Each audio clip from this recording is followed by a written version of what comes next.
Olá, bem-vindos à aula teórica 13 de LAP. Hoje vamos, navegar por diversos aspectos da linguagem C e vamos deter-nos em alguns desses aspectos para falar com um pouco mais de pormenor. Destaque para o tema dos apontadores, que nos vai ocupar a segunda metade da aula e toda a próxima aula teórica. Ok, mas vamos começar por falar de operadores e de expressões em C. Temos aqui a tabela praticamente completa dos operadores da linguagem C, ou melhor, completa. Estão a ver, aqui estão agrupados por categorias. Por exemplo, há 5 operadores aritméticos. A percentagem é o resto da divisão. Há operadores lógicos, relacionais, de manipulação de bits. Muitos destes operadores também ocorrem na linguagem Java, mas aqui há operadores suplementares. Por exemplo, o i-comercial, que permite obter um apontador para uma variável, não existe em Java. Há aqui coisas específicas. Eu daqui quero apenas enfatizar duas coisas, que até tenho aqui escrito.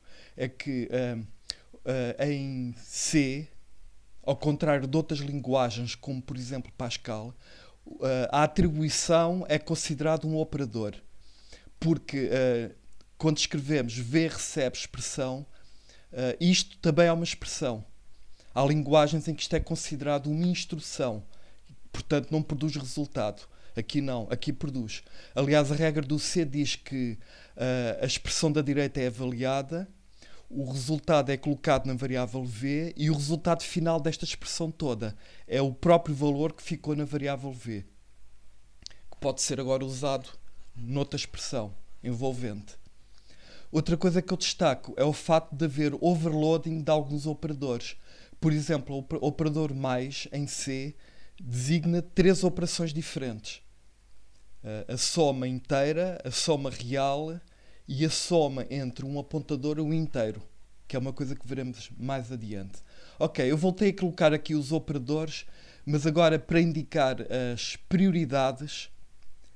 Por exemplo, numa expressão, o vezes tem mais prioridade do que o mais. Se eu não puser parênteses, há parênteses implícitos à volta do vezes. Por exemplo, se eu escrever A mais B vezes C, o vezes tem precedência. Portanto, eu se não colocar parênteses, é como se houver parênteses aqui. Portanto, são as regras. Esta é a regra habitual da matemática, da álgebra. Mas, portanto, aqui os operadores aparecem todos por ordem decrescente de prioridade. Estão a ver, o vezes aparece antes do mais, porque é mais prioritário. E, além disso, para cada operador, eu digo como é que eles associam. Por exemplo, a operação de soma é associativa à esquerda. Se eu escrever A mais B mais C, isto equivale a ter isto. Pronto. Portanto, isto são apenas regras que, se estas regras não existissem, nós teríamos de colocar exaustivamente todos os parênteses. Isto são regras que, se quiserem, de colocação automática de parênteses. Olha, e está aqui o exemplo de uma expressão que eu aprecio bastante, porque é bastante complexa e ela pode ser escrita sem qualquer parênteses. Sem quaisquer parênteses. Estão a ver quantos operadores ocorrem aqui? Deixem-me contar. 1, 2, 3, 4, 5, 6, 8 operadores. E não foi necessário colocar parênteses. Claro que nós não temos que saber estas regras todas. E em caso de dúvida colocamos parênteses. No entanto, há muitos casos que geralmente as pessoas sabem de cor. Por exemplo, que o vezes é mais prioritário do que o mais. Também a associatividade é à esquerda, na maior parte dos casos. Estão a ver?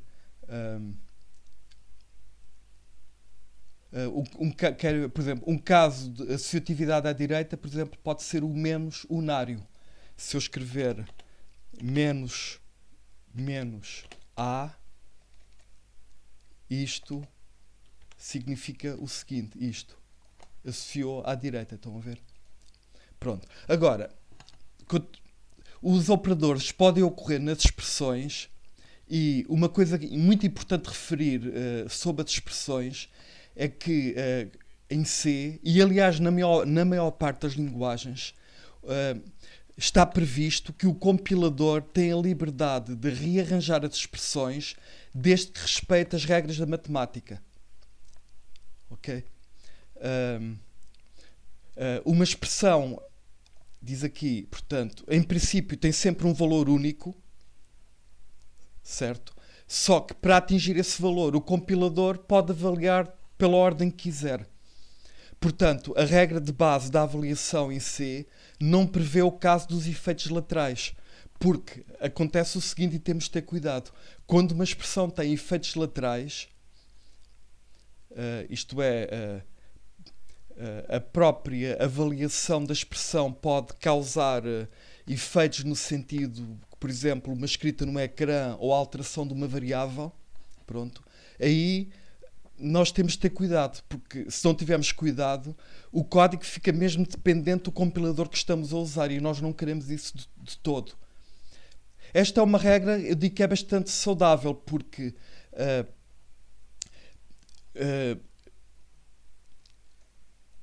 porque as situações que eu referi que conduzem a imprevisibilidade do resultado são situações, de qualquer maneira, para o leitor do código, serão confusas e, portanto, convém mesmo evitar. Olha, eu quero-vos mostrar aqui um exemplo de um caso que é um clássico, de uma expressão cujo valor não se consegue prever em C. Por exemplo, imaginem que a variável i tem o valor 3. Qual é o resultado de avaliar isto? Olha, eu vou já dizer que, dependendo do compilador, o valor que no final fica no i pode ser tanto 3 como 4. Depende efetivamente do compilador. Querem ver? Vamos raciocinar. Portanto, já agora, em Java o valor seria 3, penso eu. Também nunca pensei muito nisto. Mas em C, porque o Java prevê todos os detalhes da avaliação. O Java é diferente do habitual. O C não. O C há aspectos que dependem do compilador. E, portanto, vamos começar. Por exemplo, o i vale 3. Portanto, ao avaliar esta expressão, o i vai passar a 4, porque estamos a incrementar. Só que o valor desta expressão é 3 e é este o valor que queremos pôr na variável i. Portanto, isto é um argumento para dizer que o i se mantém a valer 3. Isto é, apesar do i ser incrementado, o valor original, que é 3, é atribuído ao i e o i fica na mesma. Pronto. Mas há uma regra do C que eu não disse ainda, que diz que os pós-incrementos podem ser aplicados em qualquer altura depois do i ter sido usado. E, portanto, há compiladores de C que simplesmente traduzem este código no seguinte: fazem i recebe i e depois fazem o i mais mais. E neste caso o i passou a 4. Portanto, esta é uma expressão realmente ambígua. E tenho aqui outros exemplos. Por exemplo, esta chamada de aqui. Há dois argumentos. A ordem de passagem dos argumentos nas funções também não está definido. Não está definida. Portanto, o efeito da avaliação da esquerda para a direita é diferente da avaliação da direita para a esquerda. Portanto, o programador tem que ter muito cuidado com estes casos. E, aliás, uma regra que geralmente se recomenda é quando se usa um destes pós ou pré-incrementos, convém que o i não ocorra na expressão em mais sítio nenhum. Porque senão arriscamos a que o resultado seja realmente imprevisível. E o próprio leitor tem dificuldade em perceber. Portanto, esta regra não é má, porque aquelas situações em que o código à partida é duvidoso, levanta dúvidas, acontece que, dependendo do compilador, o resultado pode mesmo variar. E eu acho isso positivo. Portanto, nós devemos mesmo evitar, isto não dá erro de compilação, mas devemos evitar estas situações. E se eu quiser realmente obter este efeito, é uma questão de decompor esta expressão numa sucessão delas. Por exemplo, se eu quiser fazer isto aqui por algum motivo, nada me impede de fazer isto. Por exemplo, A recebe I++, agora B recebe I++, e agora faço aqui uma chamada de A Pronto, aqui não há qualquer ambiguidade, porque, pronto, a sequenciação é a sequenciação, ponto final. Cada instrução é executada até o fim, separadamente. Não tenho aqui uma mistura de coisas cuja ordem de avaliação eu não consigo prever. Agora, apesar de haver toda esta liberdade na avaliação das expressões, portanto, basicamente, a regra do C e de muitas outras linguagens diz que a avaliação não se preocupa com os efeitos laterais, preocupa-se com as expressões, digamos, normais, sem efeitos laterais, e aí o resultado é único, independentemente da ordem. Nós podemos contar, apesar de tudo, com o seguinte, que é... sabe, isto são aspectos de pormenor da linguagem que eu muitas vezes, quando quero tirar dúvidas, eu prefiro ir à fonte do conhecimento, vou mesmo à especificação. Aliás, deixa-me ver aqui. Vou procurar aqui na net C Standard. Para vocês verem onde é que eu costumo tirar as minhas dúvidas. Olha, está aqui é este o link que eu costumo usar. Isto é uma página de um organismo do ISO de normalização e estou a ver, eu não vou abrir isto porque este documento é muito grande, tem 500 páginas, mas é aqui neste documento que eu geralmente tiro as minhas dúvidas. Pronto, que é um documento que tem mesmo a norma do C. É um bocado difícil de ler, demora tempo, mas eu costumo tirar estas dúvidas mesmo na fonte da definição da linguagem. Mas continuando. Agora, estes 4 operadores, que são operadores normais que podem ocorrer nas expressões, têm um tratamento especial. Aliás, costumam ser designados por pontos de sequenciação. Porque, por exemplo, olha, imaginem que eu tenho este código. A recebe I++, AND B recebe I++.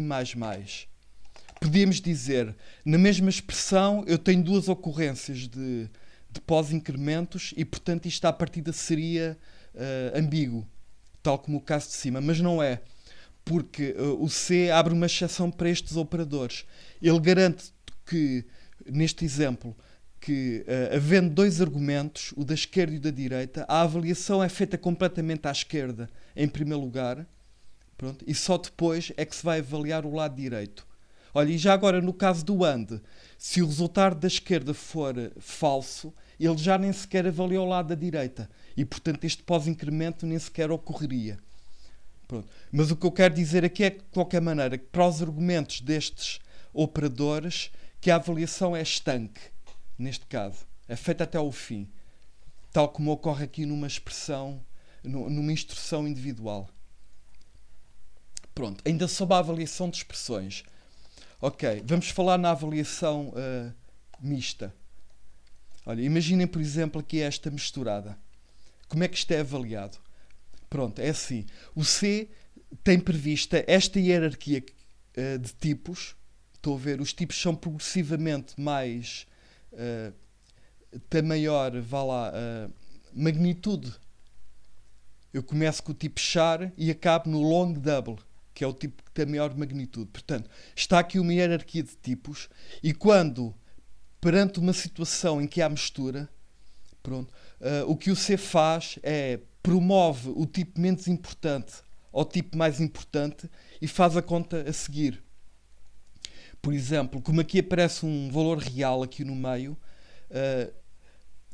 apesar de haver 2 contas, tanto este char A, que salvo erro vale 97 em termos numéricos, e o 5 são promovidos a reais e a conta é feita no domínio dos reais. Pronto, e eu não vou... Há aqui uns pormenores que eu não vou referir. Agora, eu chamo a atenção é que estou a falar de promoções. Portanto, são operações seguras. Não há perda de precisão. Eu se tiver 5 mais 2.0, este 5 inteiro é promovido a 5.0 e a conta é feita no domínio dos reais. Pronto. As únicas situações em que há despromoção, e aí é preciso ter algum cuidado, é nas atribuições. Por exemplo, se eu tiver uma variável inteira a receber um real 2.7, o que vai acontecer é que o real é despromovido para inteiro e fica só o 2. E o mesmo acontece na chamada de uma função. Se eu tiver a passar o 2.7 para a função f e o argumento de f for um inteiro, também há despromoção. São as duas únicas situações em que há despromoções. E aí temos de ter bastante cuidado, porque pode ser uma fonte de erros. Estamos a perder precisão nos valores e temos de ter consciência do que está a acontecer. Portanto, eu estive basicamente a falar de expressões e de avaliação de expressões. Falei do essencial. Mas eu falei disto de forma bastante resumida, porque haveria mais detalhes. Eu acho que era capaz de falar sobre este assunto durante 1 hora. Se eu quisesse falar de todos os detalhes que estão explicados aqui no standard. Agora, mudando de tema, tenho aqui a tabela dos tipos de derivados que há em C. Porque eu até agora, implicitamente, estive só a falar de tipos básicos. Os inteiros, os reais, os caracteres, etc. Agora, há estes 4 tipos de derivados: vetores, registros, uniões e apontadores. Eu em breve irei falar com pormenor dos apontadores.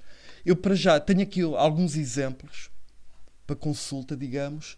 Eu quero apenas chamar a atenção que os tipos produto em C são implementados usando registros, coisas destas, structs, pode-se dizer em inglês. Por exemplo, este tipo de registro que eu estou aqui a definir. Eu estou aqui a representar números complexos, em que cada número complexo tem uma parte real e uma parte imaginária. Estão a ver? Portanto, é um tipo produto. E já agora etiquetado, estão a ver? Cada campo tem uma etiqueta. Portanto, isto são tipos produto. Eu quero também mostrar como é que tipicamente se definem tipos de soma em C. Pronto, tenho aqui apenas um exemplo. Eu não vou desenvolver este exemplo porque na aula prática 7 há um exercício que envolve exatamente este tipo de dados. Pronto. E lá isto é até discutido com mais pormenor. Mas estou a ver, eu estou aqui, de qualquer maneira, estou aqui a definir um tipo shape, que é uma forma geométrica, que é um tipo soma. Porquê é que é tipo soma? Porque é constituído por várias variantes e cada variante tem alguma autonomia. Uma forma geométrica pode ser tanto uma linha, como um círculo, como um retângulo. Pronto, e a coisa define-se assim. Eu aqui na própria, o shape é um registro que tem um campo que toma nota do tipo de forma geométrica em causa. Para poder registar o tipo de forma geométrica, eu defini aqui um enumerado. Depois guardo aqui uma cor, a cor da forma geométrica, e depois tenho aqui uma união que tem as várias variantes. Pronto, e tudo isto está sobreposto na memória, porque só um destes campos é que está ativo em cada momento. Pronto. Nós temos de ter cuidado porque a linguagem C não ajuda a garantir segurança aqui. Isto pode ser uma fonte de erros. Porque eu tenho que ter a seguinte regra na minha cabeça. Se o kind for um circle, por exemplo, círculo, então eu tenho que ter a regra, para mim, de que só o campo circle é que é usado. Não vou usar os outros dois, apesar do C permitir. Portanto, esta construção não é segura. Pronto, portanto, tipo soma. Agora, outra questão. Aqui vou-me deter com um bocadinho mais de detalhe. Regras de passagem de parâmetros para funções em C. Pronto, a regra de base é muito simples, porque, de forma geral, a passagem de parâmetros é feita por valor e os parâmetros são considerados de entrada.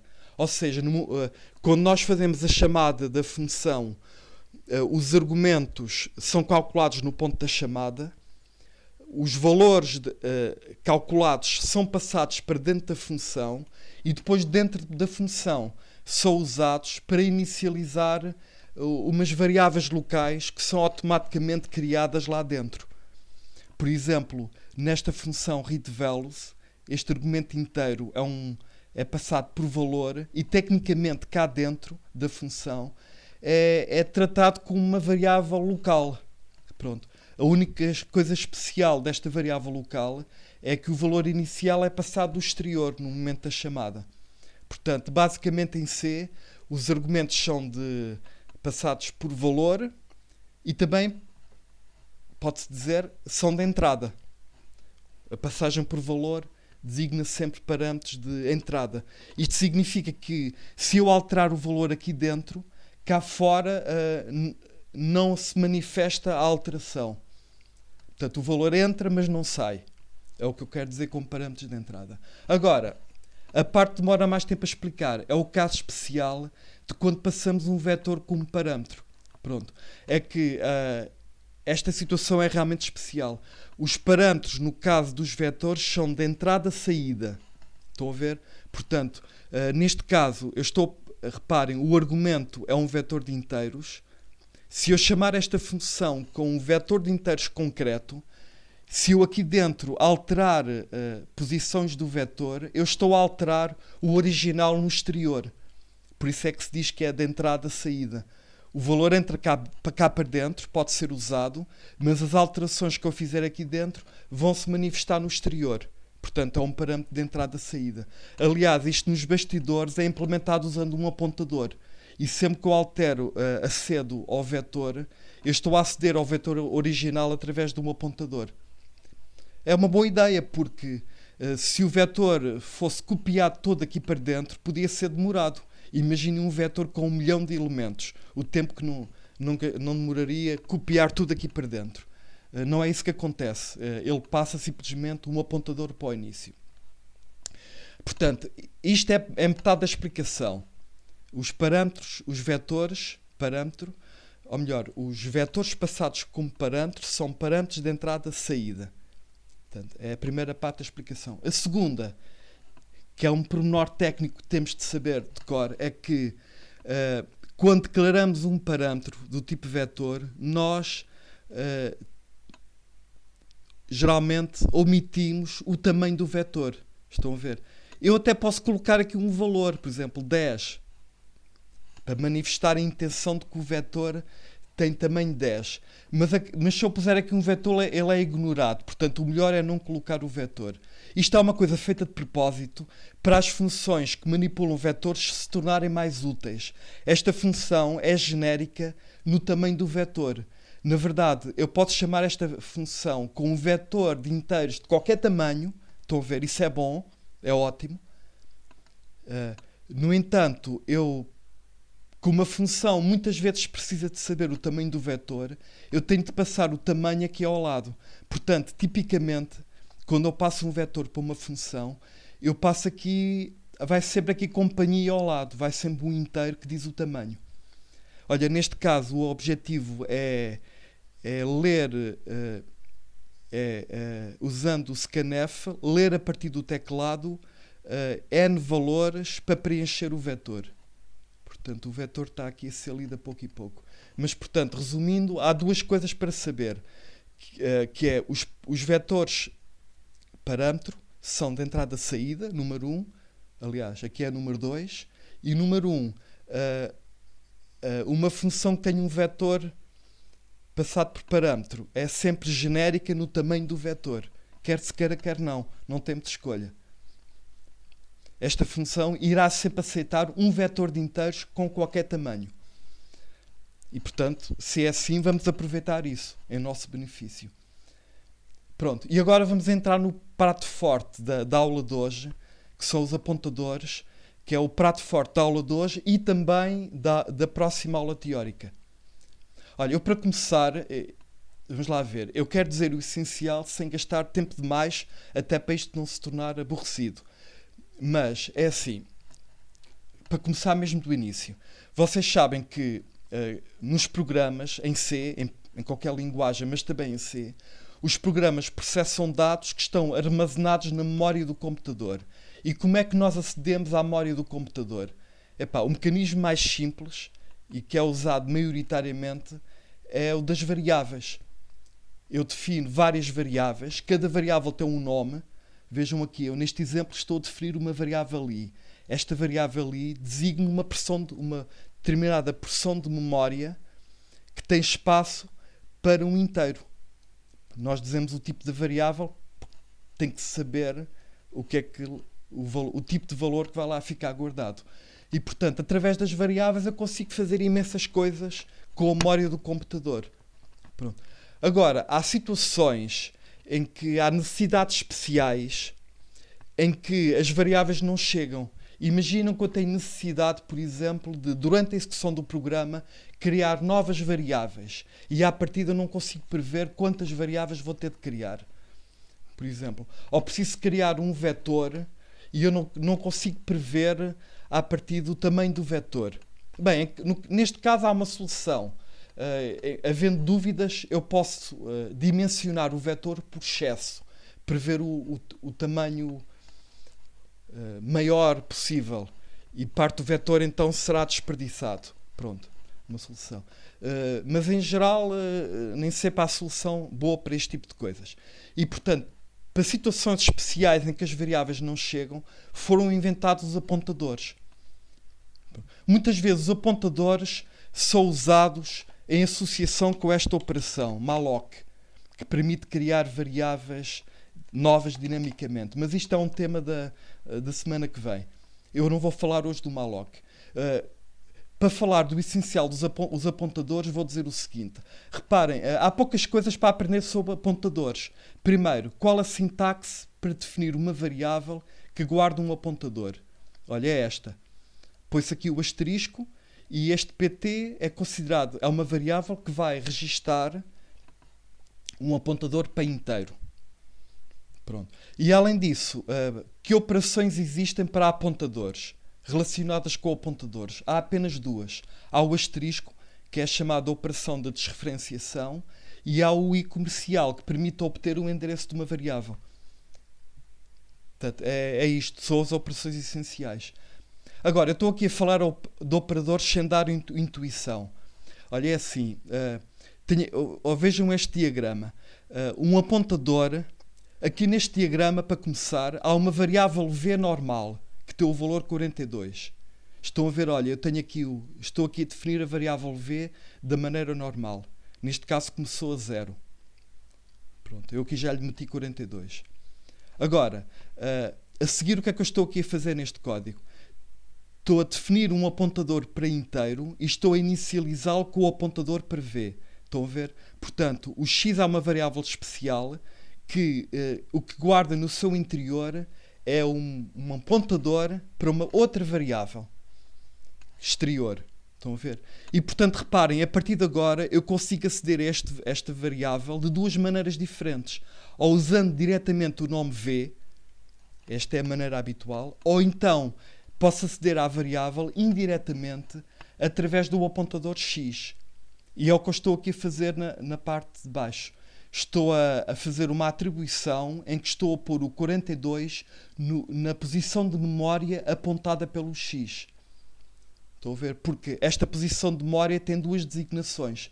Pode ser designada tanto como v como asterisco x. Estão a ver? É assim que esta operação de desreferenciação funciona. Sendo x um apontador, o asterisco x designa a posição de memória apontada pelo apontador. Agora, ainda mais engraçado, vejam aqui em baixo, continuando este exemplo, tenho aqui um novo apontador y e estou a inicializá-lo com o apontador x. Neste caso obtenho o diagrama de baixo. Estão a ver? E, portanto, a mesma posição de memória agora é designada de três maneiras diferentes. Posso designá-la por v, asterisco x e asterisco y. Pronto. Há aqui esta propriedade curiosa das operações básicas dos apontadores. Reparem, se eu tiver uma variável qualquer, se eu obtiver o endereço, ou seja, o apontador para a variável, e agora desreferenciar, volto a obter a variável original. Não é surpresa. Porque estas operações complementam-se. Ainda convém dizer que há esta constante pré-definida que designa, às vezes interessa, muitas vezes até em inicializações, por vezes interessa saber que um apontador ainda não aponta para sítio nenhum. Pronto, às vezes interessa saber. E, portanto, é esta constante que pode ser usada para inicializar apontadores e também em testes. Por exemplo, eu aqui estou a perguntar será que o Z aponta para alguma coisa ou não? E, portanto, é um apontador especial que designa, que no fundo diz que o apontador ainda não tem valor. Ok, isto é para saltar. Agora, ok, há uma série de regras sobre os apontadores. Eu não queria entrar em detalhes, mas basicamente é isto, olha.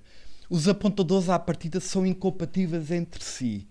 Por exemplo, reparem bem, tenho aqui um apontador para inteiro, que é esta variável PTI.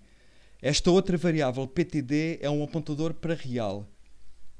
Pronto. E se eu tentar atribuir o primeiro apontador o segundo apontador ao primeiro, portanto, são dois apontadores, à partida estamos no domínio dos apontadores, apesar de tudo isto é errado, porque o C não permite fazer isto diretamente, dá mesmo erro. Eu, se quiser forçar esta operação, tenho que fazer um cast, tenho que manifestar explicitamente a minha intenção, para não haver dúvidas. Isto que eu estou a fazer é um bocado suspeito, é um pouco estranho, não é? Estou a ver, tenho um apontador para real e quero guardar esse apontador num apontador para inteiro. Pronto. Mas se eu quiser mesmo isso, pronto, posso fazer isso usando um cast. Agora, é muito interessante conhecer isto. Há um tipo de apontador pré-definido, que é o void asterisco, que nós até iremos usar bastante na próxima aula. Estão a ver este tópico 5 aqui em baixo. Vai ser um tópico, não é da próxima aula, ainda é da outra aula a seguir. Nós vamos ter mais 2 aulas dedicadas a apontadores. Estou agora a lembrar, para além desta. Mas este void asterisco já é um apontador que não pode ser desreferenciado. Isto é, se eu tiver um void asterisco e se quiser ver, por exemplo, void asterisco v, pt. Pronto. E se eu quiser desreferenciar, isto simplesmente dá erro. Pronto. Eu quero obter a coisa apontada e eu nem sequer sei o tipo da coisa apontada, ou não tem tipo, e portanto dá erro. No entanto, este tipo tem a seguinte propriedade: é um tipo apontador que é compatível com todos os tipos apontadores. E portanto, estão a ver aqui outra maneira de eu copiar o PTD para o PTI. Ponho o PTD atribuído aqui ao V de void. Este V é um apontador para void, não dá erro, porque o void asterisco é compatível com todos os apontadores. E agora ponho o V a ser atribuído ao PTI. Nós vamos usar muito esta propriedade aqui nesta aula. Depois verão porquê. Tem a ver com a implementação de polimorfismo, usando mecanismos de baixo nível. Mas, portanto, estão aqui as regras de compatibilidade entre os apontadores. São muito simples. Digamos, olha, 3 regras. À partida, são todos os tipos de apontadores são incompatíveis entre si, a não ser que se faça, regra número 2, a não ser que se faça um cast, ou regra número 3, ou que se use um void asterisco como intermediário. E está tudo dito. Agora, eu disse que íamos falar dos apontadores com algum pormenor, e eu tenho aqui, elenquei aqui, as 5 utilizações que os apontadores têm em C. Sabem, há outras linguagens que têm apontadores, só que, por exemplo, estou a pensar na linguagem Pascal. A linguagem Pascal tem apontadores que são necessários, até por causa daquela questão que eu há bocado disse, que surge na vida real. Eu posso, num programa, precisar de começar a criar novas variáveis em número imprevisível à partida, em tempo de execução. Pronto. E, por exemplo, no caso do Pascal, a única utilização que há em Pascal de apontadores é a número 4. É aqui. Equivalente ao malloc, que permite criar variáveis novas dinamicamente. As outras não existem. Só que em C os apontadores têm uma utilidade, são usados em muitas situações, e eu tenho aqui a lista completa das situações e vou simplesmente falar destas situações. Na aula de hoje vou falar das 3 mais simples, a número 1, número 2 e número 3. É o que segue até ao fim da aula. A número 4 é o tópico da próxima aula teórica inteira. E o número 5 é o tópico da aula teórica a seguir. Pronto. E é aqui que vamos focar bastante a atenção, porque um dos grandes objetivos desta parte da disciplina é saber trabalhar bem com apontadores. Dá-se por adquirido que vocês já sabem programar ciclos, que já sabem organizar um programa em funções. Isso é matéria de introdução à programação. Portanto, nós aqui vamos dedicar à parte mais dura e mais complicada do C. Pronto. E nos programas reais, da vida real, os apontadores são muito usados. E, portanto, não podemos ignorar isso. Pronto. Utilização número 1. Eu nem sequer, não vale a pena tentar perceber isto. Quando aparecer o tópico, aparece. Ok, primeira utilização. Parâmetros de saída das funções. Vocês sabem que em C uma função pode não ter resultado. Nesse caso, usa-se a palavra void. É o caso desta. Ou pode ter um resultado. Não pode ter dois resultados. Mas, por vezes, há situações em que me interessa produzir dois resultados. Interessa-me que a função tenha produza dois valores cá para fora, ou que altere no exterior duas. Por exemplo, vejam este caso. Olha, isto é uma tentativa de fazer uma função que que faz a troca de duas variáveis. Aqui a minha ambição ingênua é, eu crio uma função que, dadas duas variáveis, eu queria poder, sei lá, x e y, por exemplo, dois inteiros, x, y. Eu queria uma função que swap, assim, que eu chamava assim e assim, e eu queria ter agora o efeito da troca. Estão a ver? Eu queria que os valores fossem de saída, parâmetros de saída. Pronto. Mas eu já disse há bocado que em C, exceto no caso dos vetores, os parâmetros são sempre de entrada. Portanto, eu posso tentar... Repare o que eu estou aqui a tentar fazer. Estou mesmo a tentar fazer uma troca do A com o B. Estou a guardar o A numa variável temporária, estou a copiar o B para o A e estou a pôr o valor temporário no B. Eu internamente estou efetivamente a trocar o A com o B. Só que isto não tem qualquer efeito no exterior, porque o parâmetro é de entrada. Pronto. Se eu quiser ter efeitos no exterior e implementar parâmetros de saída, que é o que está aqui no título, portanto, parâmetros que a função consegue, a partir do seu interior, alterar o valor da variável exterior, pronto. Eu, para fazer isso, tenho que usar apontadores. E está aqui a solução. Não é elegante, mas é a única maneira de fazer em C. Estão a ver? Reparem bem, portanto, eu neste caso, em vez de passar o valor A e B, não. Estou a passar mesmo dois apontadores para as duas variáveis cujos valores eu quero trocar. E agora, aqui dentro, eu estou a aceder às variáveis através dos apontadores. Portanto, neste caso, eu estou mesmo a manipular as variáveis exteriores. Claro que agora, neste swap, a chamada não pode ficar assim. Eu tenho que fazer isto, estão a ver? Portanto, eu estou a fazer a chamada, estou a passar dois apontadores para dentro da função e a função usa os apontadores para manipular as duas variáveis originais que se encontram no exterior. É assim que isto funciona. Portanto... olha, vejam aqui outro exemplo. Esta é uma função que, dado um vetor de reais, e está aqui a habitual companhia que um vetor tem em C, que é o tamanho do vetor, eu quero obter ao mesmo tempo o máximo e o mínimo. Se eu quisesse obter apenas o máximo, o normal era produzir aqui um resultado, em vez de void. Pronto. Mas como eu quero obter ao mesmo tempo o máximo e o mínimo, como é que eu faço? Portanto, uso a técnica que já disse. Reparem bem, uso aqui dois apontadores que vão ser usados para a função. Reparem, a função no final vai colocar o resultado no exterior através dos apontadores. Ela internamente tem o código aqui muito bem organizado. Até usa aqui duas variáveis locais para calcular o máximo e o mínimo. É a melhor maneira de fazer isto. Eu recomendo que esta parte da utilização do apontador fique localizada.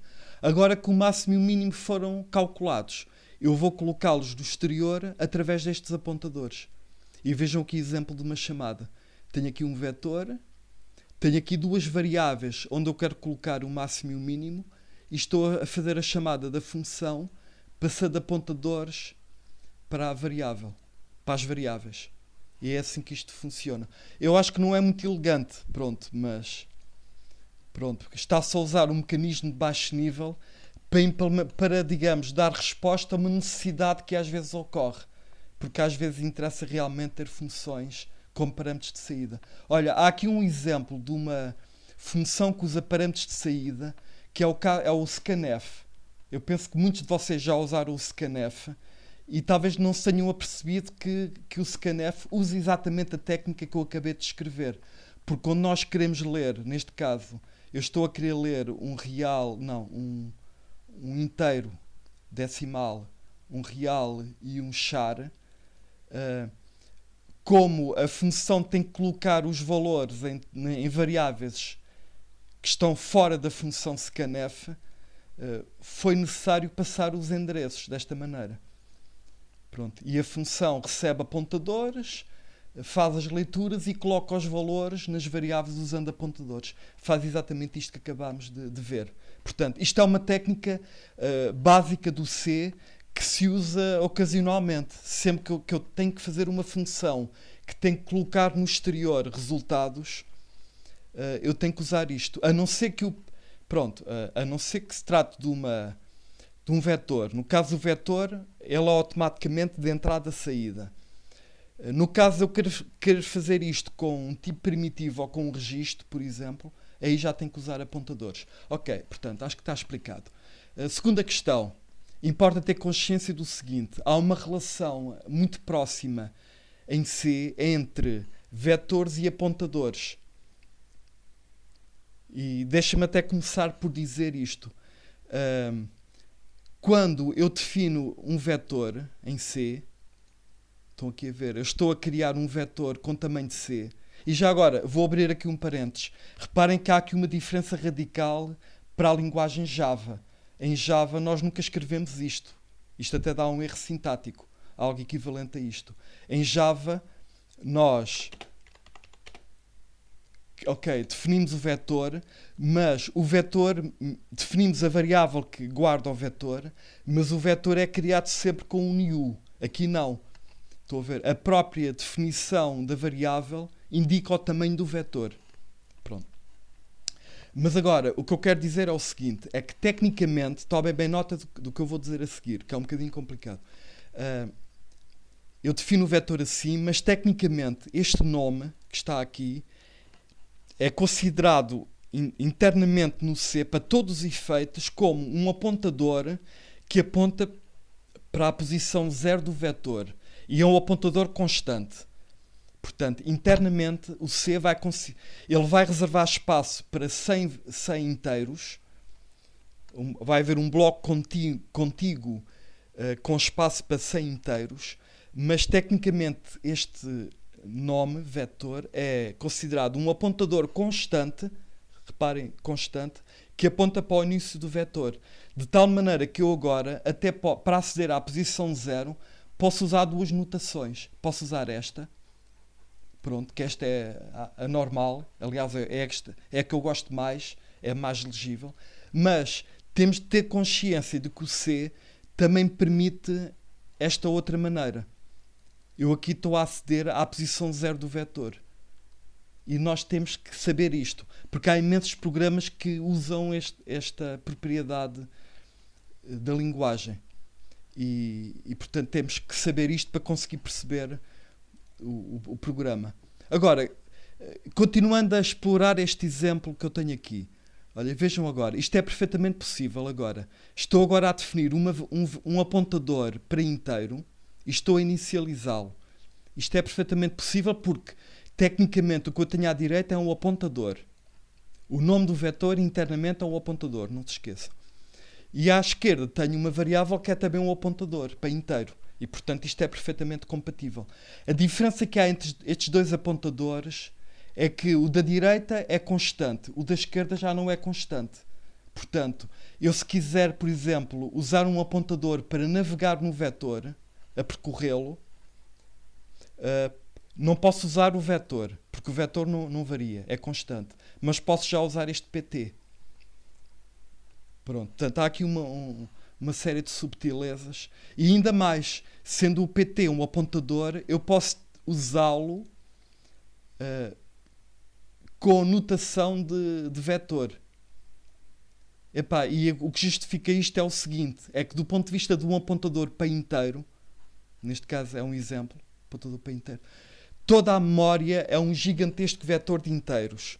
De um ponto de vista de um vetor para doubles, toda a memória é um gigantesco vetor de doubles. E, portanto, eu posso aceder à memória imaginando sempre que estou no início de um vetor. No limite, até posso fazer coisas destas. Por exemplo, PT de menos 5. Estão a ver? Relativamente à posição de memória apontada pelo PT, eu posso andar, neste caso, 5 inteiros para trás e estou a aceder a um índice negativo. Tudo isto é válido. Pronto. Portanto, isto é o que eu tenho a dizer, assim, de geral, sobre a relação muito próxima que há entre vetores e apontadores em C. Basicamente, em C, o conceito útil de vetor intuitivo existe, mas ele está implementado em cima dos apontadores.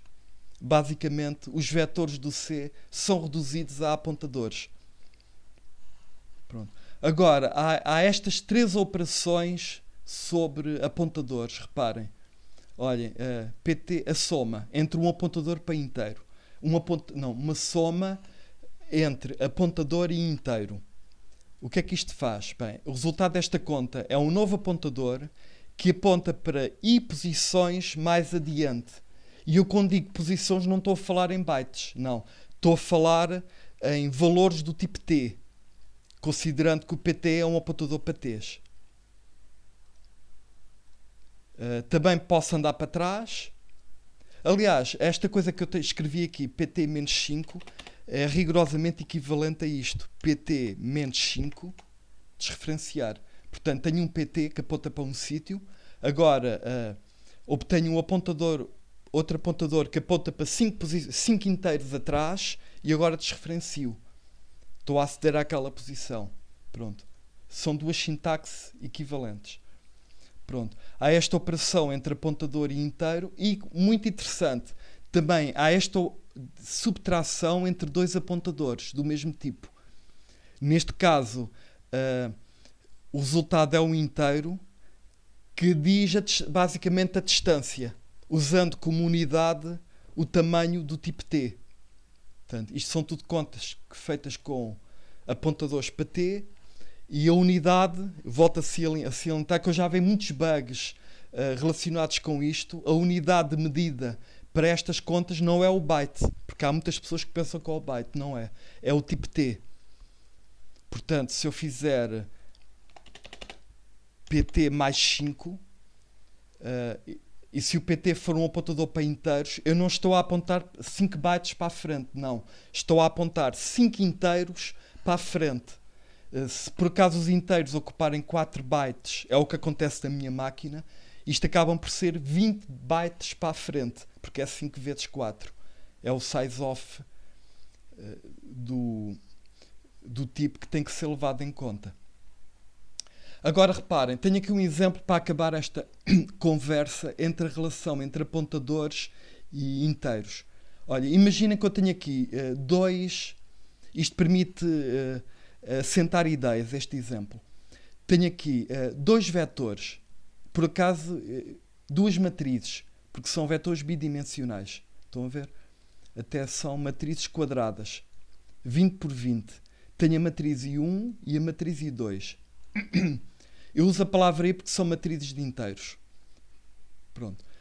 E agora, vou colocar o seguinte problema. Como é que eu posso copiar a matriz I2 para a matriz I1 para a matriz I2? A maneira mais habitual, que se calhar é aquela que eu prefiro, que é a mais legível, é usar 2 ciclos for. Uso a indexação normal, pronto, e vou copiando os elementos um a um. Isto é uma maneira, estou a usar 2 ciclos. Mas reparem, usando apontadores, eu tenho uma outra estratégia possível.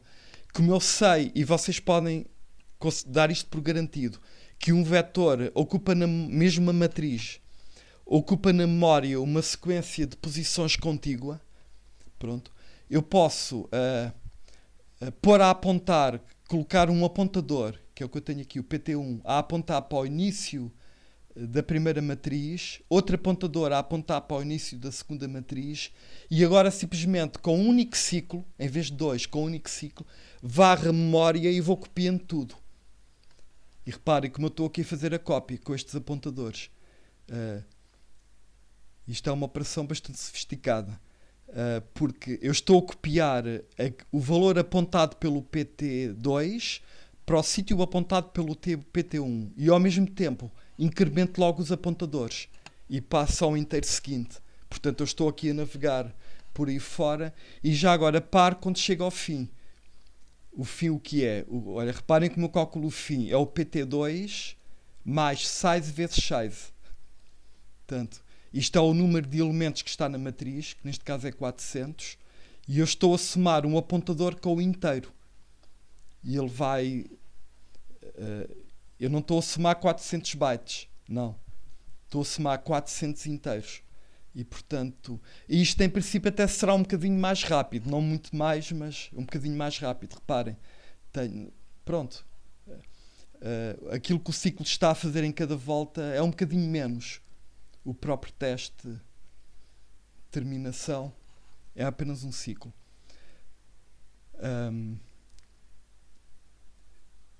Mas eu, em geral, gosto mais da primeira. Poderei usar a segunda se estiver desesperado com a eficiência do código. E agora falta o último ponto, que tem a ver com manipulações de memória a baixo nível, e acontece que este tópico foi alvo de um exercício na aula prática 7. Para quem já teve a aula prática 7 já viu isto. Quem não a teve, verá mais tarde. Mas olha, o ponto que está aqui é o seguinte, é que em C é possível olhar para uma zona de memória e interpretá-la de forma arbitrária. Aqueles bytes que estão naquela zona de memória, eu posso interpretá-los como representando um real ou um inteiro, o que eu quiser. Como é que eu faço na prática? Basta pôr a apontar para essa zona de memória um apontador para o tipo que eu quero usar para interpretar essa zona de memória e desreferenciar. Que é o que aliás, é o que eu faço aqui. Tenho aqui um bloco de bytes e na zona de memória a começar no byte 5, repare o que é que eu estou a fazer.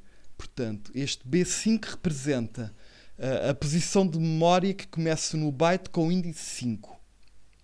Os índices começam em 0, não se esqueçam. Portanto, há de ser o byte 6 deste bloco de memória. Portanto, mas tem índice 5. Obtenho o endereço. Portanto, estou a obter um apontador para a posição para o byte que tem índice 5. Agora, a partir disto é um apontador para byte, porque temos aqui um byte.